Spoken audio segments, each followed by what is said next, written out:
I got to witness what is the pinnacle of Canadian sports culture and something that must be on every single hockey fan's bucket list. And that was visiting the Centre Bell in Montreal. And why was I in Montreal? Well, I was visiting a close friend of mine who lives in the city. And not only did I get to see this great European looking city that happens to stay in North America, but I got to see the nicest arena in the NHL.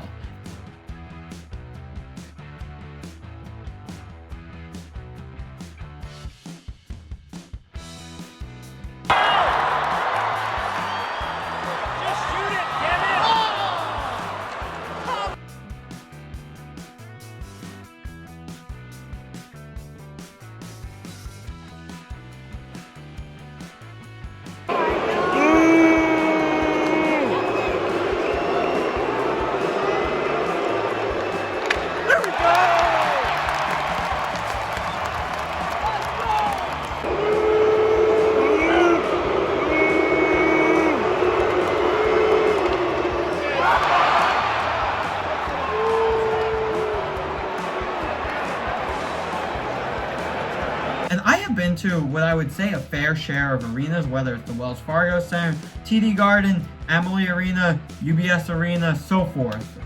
And everything was so clean, it was so large, obviously because it's the biggest one in the NHL, but there was also this basement section that had live music. Yes, people singing, people dancing, people on the drums. There were actual restaurants. You normally go into arenas and there are concession stands, but actual sit-down restaurants that had things like Montreal smoked meats. You had the poutine. You had, obviously, Tim Hortons, but that was more of a concession stand. And then you bring forth the incredible atmosphere. The Canadiens are a bad team right now. They are a very bad team. But that does not matter for Habs fans. Yeah, from minute 1 to minute 60, they were on their feet shouting and just bringing the energy. Something that I have never seen before for a bad team. It felt like the Canadiens were in the race for the President's Trophy right now. Yeah, but that wasn't the case. No, we know they're not winning the President's Trophy. We know they're not making it close to the Stanley Cup playoffs right now. But the fans did not care. It was loud, it was noisy, and the game itself against the Carolina Hurricanes, wow, it was a great game. It went into a shootout. And another thing that struck me was after we left the arena, even though the Hurricanes took this game 4-3, it was like a party that was still going on.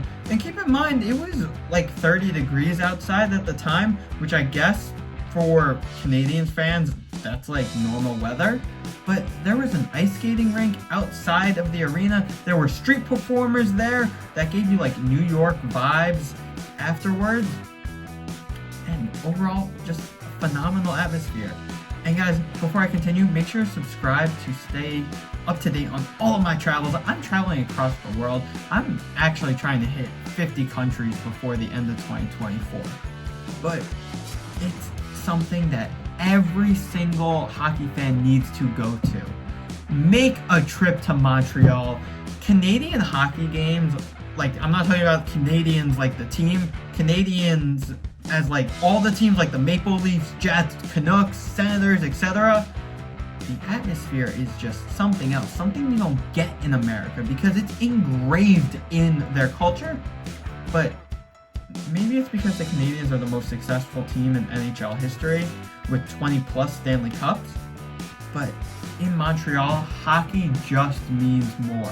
You have to make a trip to Montreal and you have to put a Canadiens game on your bucket list. Ticket prices are steep, but they're well worth it.